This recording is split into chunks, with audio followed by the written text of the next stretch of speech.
Right now, a Columbia County jury is mulling the fate of Larry Manthe, the man accused of killing his girlfriend, Alice Langer, and staging her death as a suicide. Jurors got the case after 5 o'clock tonight.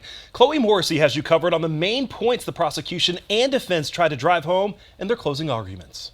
The state emphasized Alice Langer was looking to move out and had plans for her future, referencing testimony saying she had plans to go to a concert with her sister and a family trip to Disneyland. Prosecutors also said Manthe failed to thoroughly search for Langer the day she died, despite him testifying he saw her car in the driveway when he got home in the evening, but did not know where she was in the house. They say Manthe did not call around to look for her in the way Langer did when he once ended up in the hospital. And remember when he talked about when he had his heart episode and he collapsed at the Bad Bob's and people had to bring him back to life with CPR and he was in the hospital as a John Doe?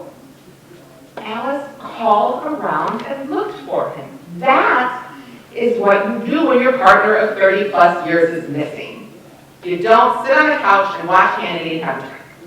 In their closing arguments, the defense said Langer was a proud and private lady who was struggling with depression and didn't let those closest to her see it. The defense also referenced Langer's plans to leave Manthe, saying that's a factor that led to her death.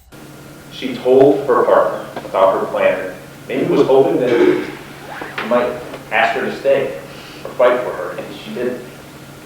And that made it worse. And so she took steps to procure a weapon. She took steps to make sure that the people she loved wouldn't find her. And on October 6th, she ended her life.